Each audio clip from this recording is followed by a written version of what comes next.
बिस्मिल्लाहिर्रहमानिर्रहीम। अस्सलाम वालेकुम नादरीन, आप यूट्यूब चैनल देख रहे हैं, मैं इमरान खान हूँ। नादरीन, मेरे पास जो इन्फॉर्मेशन है उसके मुताबिक फजलुर रहमान साहब का मामला हल हो जाएगा।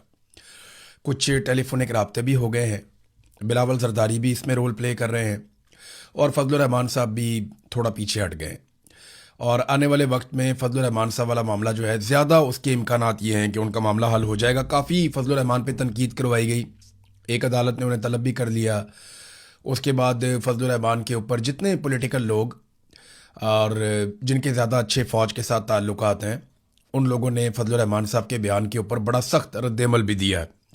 तो फ़िलहाल तो आपको कुछ दिखाई नहीं दे रहा। फजलुर रहमान साहब का मामला ये है ना कि जो उन्होंने बातें की वो सारी बातें ठीक हैं। ख़ास तौर पे जो लश्कर वाली बात की वो उनकी बात बिल्कुल ठीक है, 100% ठीक है।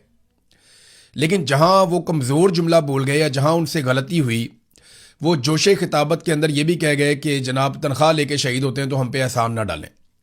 ये कमज़ोर जुमला ये नहीं करना चाहिए था। देखें, कोई तनख्वाह लेके तो नहीं ना, कोई वो शहादत शहीद के लिए तो आप उसको इज़्ज़त करते हैं ना।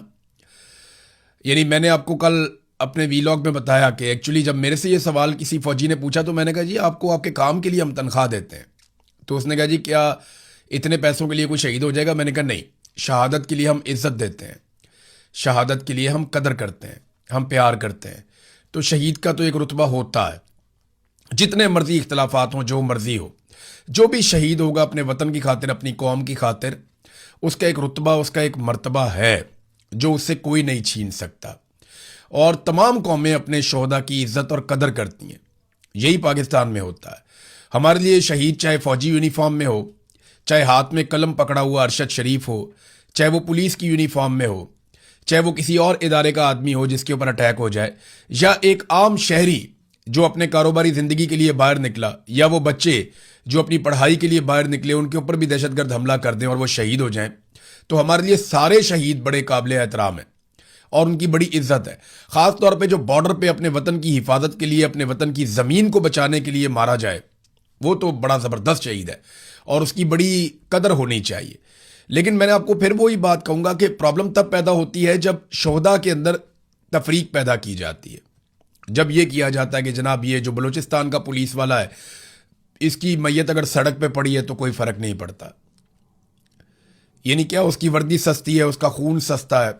ये यहाँ प्रॉब्लम पैदा होता है। प्रॉब्लम तब पैदा होता है कि जिन इदारों के लोग शहादतें दे रहे हैं वो अपने ही लोगों पे जब बंदूक उठा लेते हैं तो प्रॉब्लम पैदा हो जाता है। फिर ऐसी बदगुमानियाँ और इस किस्म की नफ़रत जन्म लेती है जो पीछा करती रहती है। यही नफ़रत जो है वो जन्म ले चुकी थी बांग्लादेश में। इसी नफ़रत को हवा दी जा रही है पाकिस्तान में। तो इस नफ़रत को फैलाने से अगर रोकना है तो तमाम इदारों को अपनी अपनी आइनी हुदूद में वापस जाना पड़ेगा और अपने ही लोगों पर बंदूक उठाने का कल्चर बंद करना पड़ेगा। हाँ, अगर कोई मुजरिम है, किसी ने अगर जुर्म किया है तो पुलिस जाए, कानून के मुताबिक कार्रवाई करे, गिरफ्तार करे, अदालत में पेश करे और अदालत को इंसाफ करने दें। जिस तरह अदालतों को काबू किया गया, अदालतों पे कब्जा किया गया, उसकी कोई मिसाल नहीं है। लेकिन एक बात मैं आपको बताऊं, फजलुर रहमान वाला मामला तो हल हो जाएगा। लश्कर वाला जो मौक़िफ़ है वो तो बिल्कुल ठीक है, लश्कर नहीं बनने चाहिए, लेकिन लश्कर बनेंगे, ये अचकज़ई साहब ने भी बता दिया। और वो कैसे बनेंगे ये मैं आपको थोड़े दिन पहले बता चुका हूं। देखिए, मैं आपको पहले इसलिए बता चुका हूं कि मैं वो सारे इलाकों को जानता हूं और वहां लोग मेरे साथ राब्ते में हैं। ये जो महमूद खान अचकज़ई है ना, ये भी बॉर्डर के करीब इनका इलाका है जहां पे ये रहते हैं, अफगानिस्तान के बॉर्डर के करीब। और इनके इलाके में भी अफीम की जो काश्त है वो होती है और पूरे बॉर्डर के ऊपर हो रही है। तो मनशियात की काश्त अफगानिस्तान में नहीं होती, अब पाकिस्तान में होती है और उसके वर्कर्स जो है वो अफगानिस्तान से आते हैं। रोज़ाना उनको राहदारी दी जाती है। कौन देता है? FCA वहाँ पे वो देते हैं।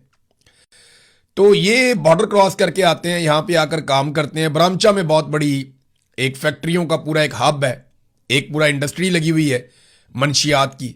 ये सारा माल वहाँ पहुँचाया जाता है, वहाँ से मनशियात तैयार की जाती है, फिर पाकिस्तान समेत पूरी दुनिया में इसको भिजवाया जाता है। इस कारोबार के पीछे कौन है? सहूलत कौन देता है? सिक्योरिटी फोर्सेस की मदद के बगैर आप ये कारोबार नहीं पाकिस्तान में कर सकते, क्योंकि मैंने खुद अपनी आंखों से देखा कि सिक्योरिटी का काफिला गुजर रहा है और दोनों तरफ मनशियात लगी हुई है, उसके खेत लगे हुए हैं, बीच में से सिक्योरिटी का काफिला गुजर रहा है। तो उनको नजर नहीं आ रहा कि ये क्या लगा हुआ है।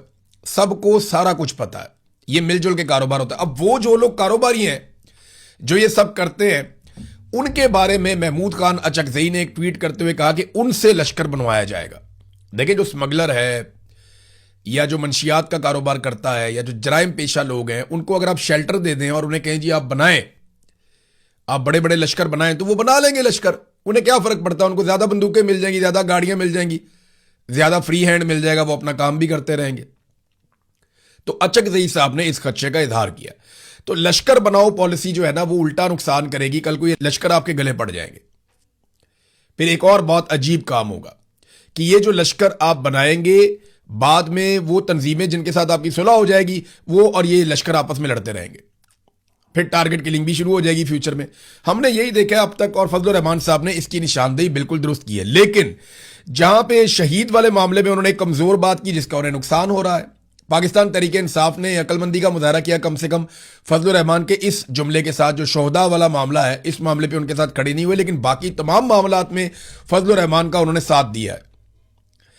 अब एक लम्हे के लिए आप सोचेंगे, जो फजलुर रहमान ने स्टेटमेंट दिया, अगर इस तरह का स्टेटमेंट इमरान खान या उनकी पार्टी का कोई बंदा दे देता तो क्या होता। अभी तक ना जमीन आसमान इन्होंने एक कर देना था।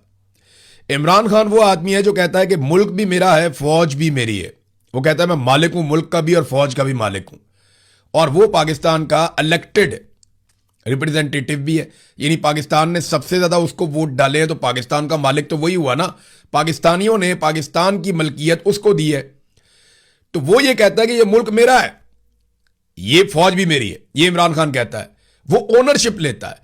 उसको जेल के अंदर डाला हुआ, उसको सजा देना है। लेकिन फजलुर रहमान साहब ने जो किया, उसके बाद आप देखिएगा कितने आराम से सुलह हो जाएगी। उसकी एक वजह है, इमरान खान ने ना मिलिट्री एस्टेब्लिशमेंट का इक्तदार चैलेंज कर दिया। इमरान खान ने इनका मफाद चैलेंज कर दिया और इनको एक्सपोज कर दिया। फजलुर रहमान ने यह नहीं किया। फजलुर रहमान ने एक जुमला बोला, ये सुलह कर लेंगे बाद में। फजलुर रहमान का गुनाह ज्यादा बड़ा होना चाहिए जो जुमला उन्होंने बोल दिया, जिस तरह की उन्होंने बात की। लेकिन मिलिट्री एस्टेब्लिशमेंट को यह पता है कि ये आदमी खुद एस्टेब्लिशमेंट है, ये बाहर नहीं जाएगा। ये खुद एक एलीट क्लास का आदमी है फजलुर रहमान, ये हमसे दूर नहीं जाएगा। और मुझे लगता है कि सुलह हो जाएगी। काफी दबाव फजलुर रहमान पे पड़ गया है और उम्मीद है कि जल्दी सुलह हो जाएगी। जो मेरे पास इंफॉर्मेशन आ रही है उसमें तो सुलह के हवाले से अच्छी खबरें हैं। दूसरा, थोड़ी सी अच्छी खबरें आई हैं कि कुछ मुज़ाकरात जॉइंट अवामी एक्शन कमेटी के साथ भी हुए हैं, पाकिस्तान पीपल्स पार्टी के लोगों ने किए हैं। और उम्मीद की जा रही है, क्योंकि बिलावल पहुंच गया वहां पे मुजफ्फराबाद में, और बिलावल को ये क्रेडिट, चले बिलावल को ही चला जाए क्रेडिट, अमन तो आ जाए ना कम से कम। ये कत्लो गारतगिरी तो बंद हो जाए ना, आज़ाद कश्मीर के गंदम के रस्ते तो खुल जाए ना, उनकी दवाइयाँ तो खुल जाएं, उनके स्कूल उनके कारोबार तो खुल जाएं, हालात नॉर्मलाइज हो जाएं, उनके मुतालबात तस्लीम किए जाएं। मामला ये है कि जॉइंट अवामी एक्शन कमेटी कितनी फ्लेक्सिबिलिटी दिखाती है, क्योंकि पीपल्स पार्टी एक मखसूस किस्म का मैंडेट लेकर गई है। और अगर पीपल्स पार्टी ये सुलह करवा लेती है और बिलावल के साथ खड़े होकर जॉइंट अवामी एक्शन कमेटी के लोग ये कहते हैं कि हमारे मामला तय हो गए हैं, तो पीपल्स पार्टी के लिए आज़ाद कश्मीर का ग्राउंड खुल जाएगा। फिर वो बड़े आराम से, धांधली तो उनके लिए होनी है, मिलिट्री एस्टेब्लिशमेंट उनके साथ है, तो फिर वो बड़े आराम से अपनी सीटें जीत लेंगे। जबकि पंजाब में जो 12 सीटें हैं मुहाजिरीन वाली, जिस पे ख्वाजा साद रफीक कंपेन कर रहे हैं आजकल, वहां से वो ज्यादा सीटें जीत कर तो ये अपना इक्तदार इकट्ठा कर लेंगे। लेकिन क्या जॉइंट अवामी एक्शन कमेटी इन 12 नशस्तों वाले मामले पर कंप्रोमाइज करेगी? यह है बड़ा सवाल, और इस सवाल का जवाब अभी हमारे पास नहीं है, क्योंकि मुज़ाकरात चल रहे हैं। फिर मैं आपको बताता हूं।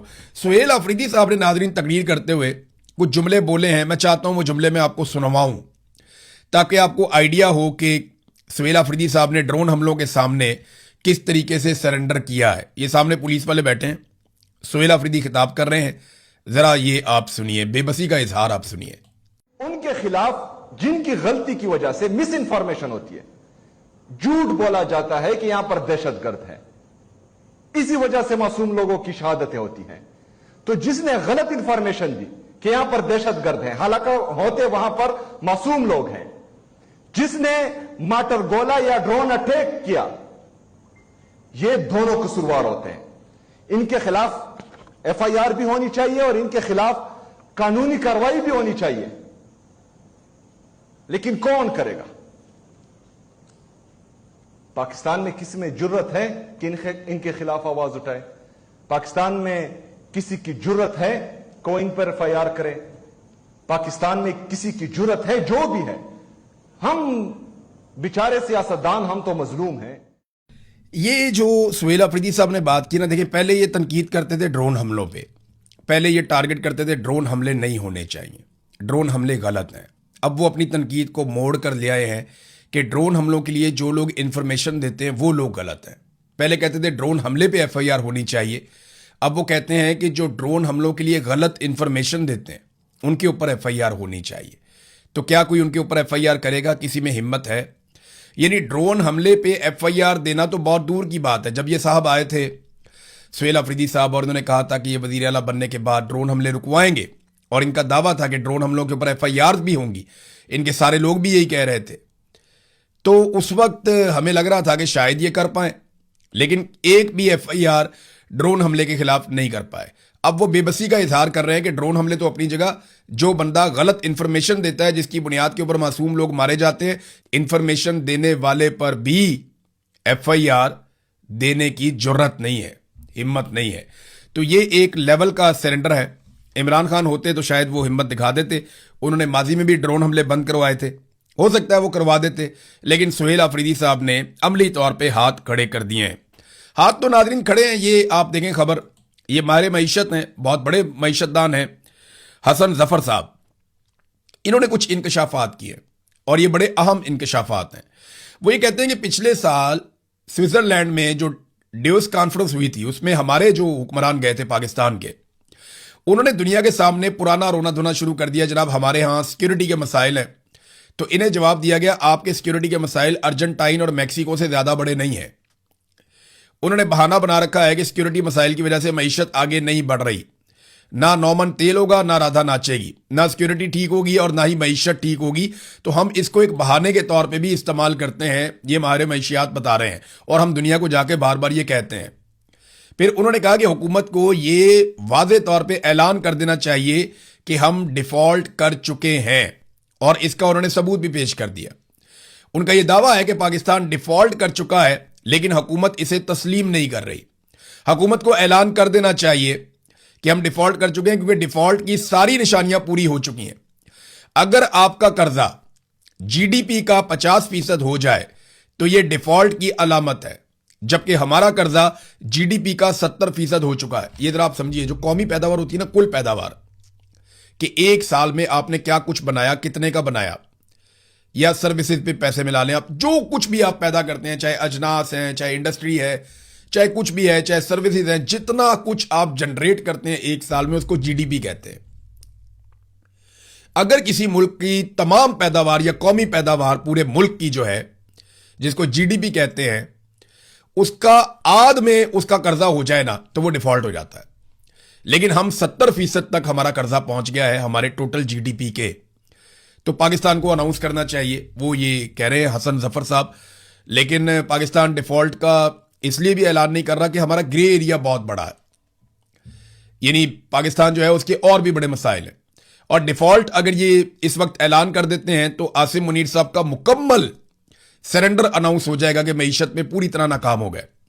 क्योंकि एक भी फील्ड में आसिम मुनीर साहब कामयाब नहीं हुए, ये मैंने आपको बताया, मुकम्मल फेलियर हो चुका है मौजूदा रजीम का। और ये पूरी कहानी आपको इन 2 जुमलों में, जो अभी हसन जफर साहब के मैंने आपको बताए, मईशत के माहिर हैं, वो ये बता रहे हैं किस तरीके से हम सिक्योरिटी के बहाने बनाकर दुनिया को कहते हैं कि हम पैसे नहीं दे सकते, या हमारे हालात बहुत खराब हैं, हमारी मदद करें। और दूसरा, हम डिफॉल्ट कर चुके हैं लेकिन हुकूमत अनाउंस नहीं कर रही, ये बात भी इन्होंने क्लेम किया।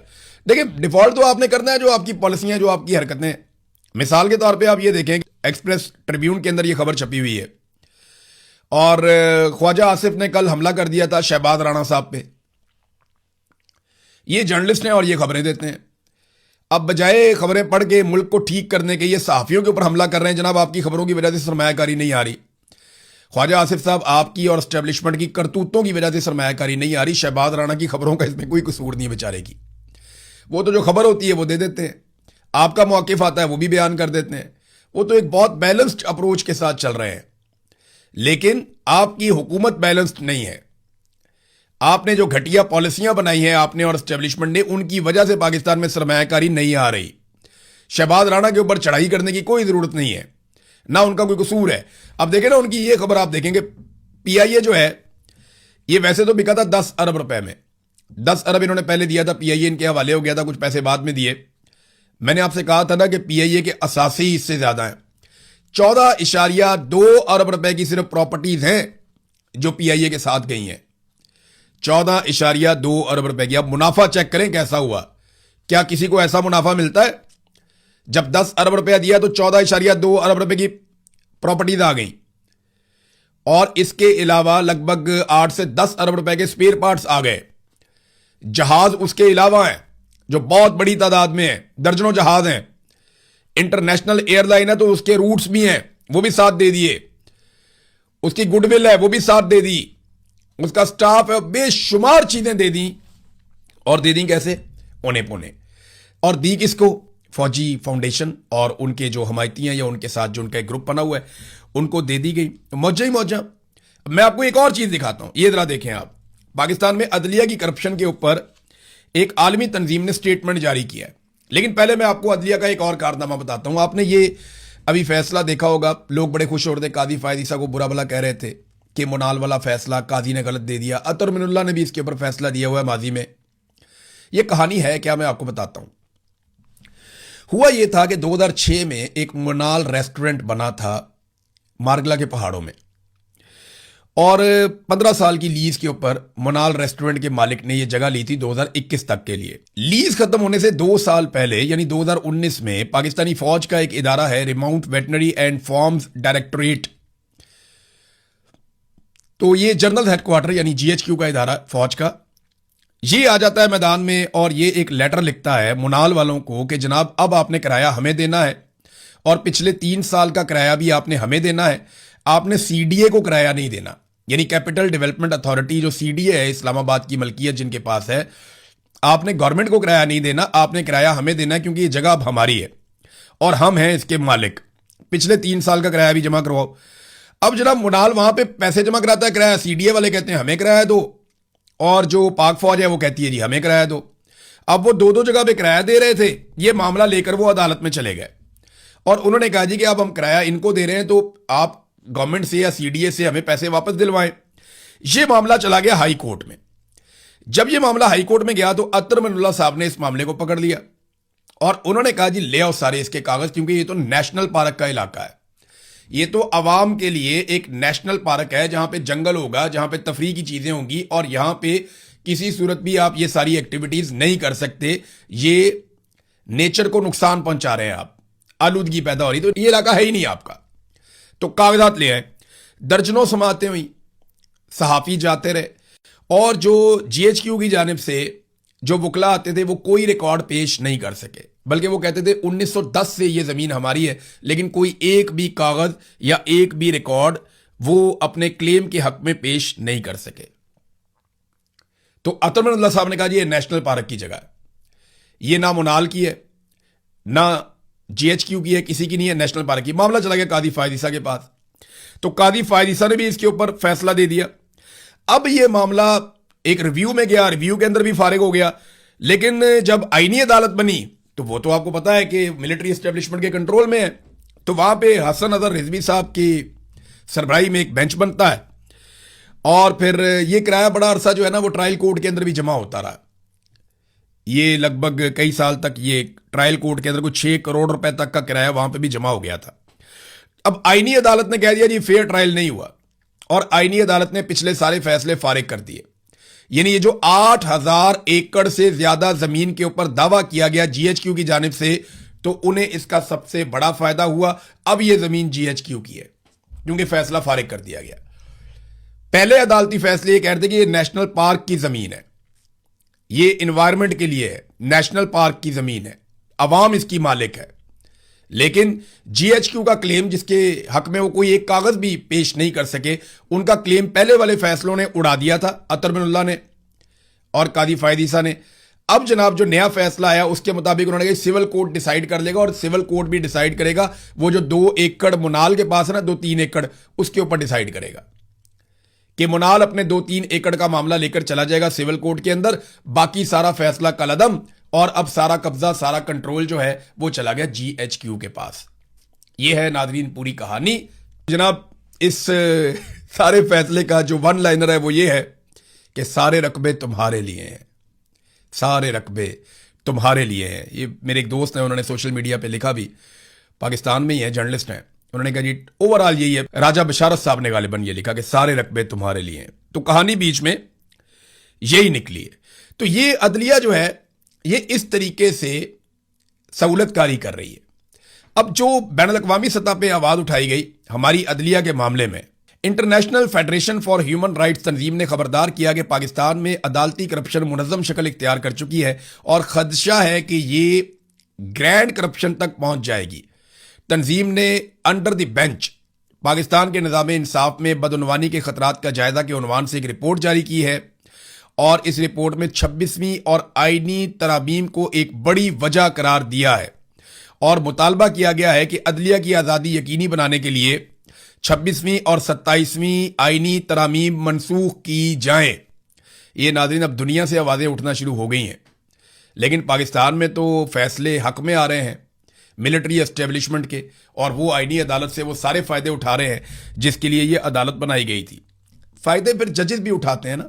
मिसाल के तौर पे एक और खबर देखें, कितनी इंटरेस्टिंग है, आपको बड़ा मज़ा आएगा आपको इस खबर का। ये जनाब पंजाब के जज साहिबान के लिए एक सहूलत दी गई है कि जितने भी जुडिशल अफसरान हैं उनको सब्सिडी के ऊपर गाड़ियां लेके दी जाएंगी, और ये कीमती गाड़ियां जिनकी कीमत 40, 50, 60 लाख रुपए तक हो सकती है, 2.5 से 3 लाख रुपए में अफसरान इन गाड़ियों को खरीद कर अपने घर ले जाएंगे। यानी कितनी मजे की बात है। जो गाड़ी आप मार्केट में जाते हैं और आप खरीदते हैं आपको मिलती है 50 लाख में, 60 लाख में, 40 लाख में। ये वाली गाड़ी जो जज साहिबान हैं या जो जुडिशल अफसरान हैं, और बहुत बड़ी तादाद में है ये, इन्हें ये गाड़ी 2.5 लाख से 3.5 लाख के बीच में मिल जाएगी। तो मौजा ही मौजा। अब मुझे आप बताएं ना, ये वाले जजेस नून लीग के खिलाफ या पंजाब हुकूमत के खिलाफ कोई फैसला दे पाएंगे जिन्हें आपने इतनी बड़ी रिश्वत दे दी है, इतना बड़ा फायदा आपने दे दिया है। पाकिस्तान में कहीं किसी को यह फायदा नहीं है, लेकिन यहां पे यह फायदा दिया जा रहा है। तो आप समझ जाए ना कि मामला कैसे चल रहा है। हर चीज को कंट्रोल करना है। अब तक के लिए इतने, अपना ख्याल रखिएगा, अपने चैनल का भी। अल्लाह हाफ़िज़।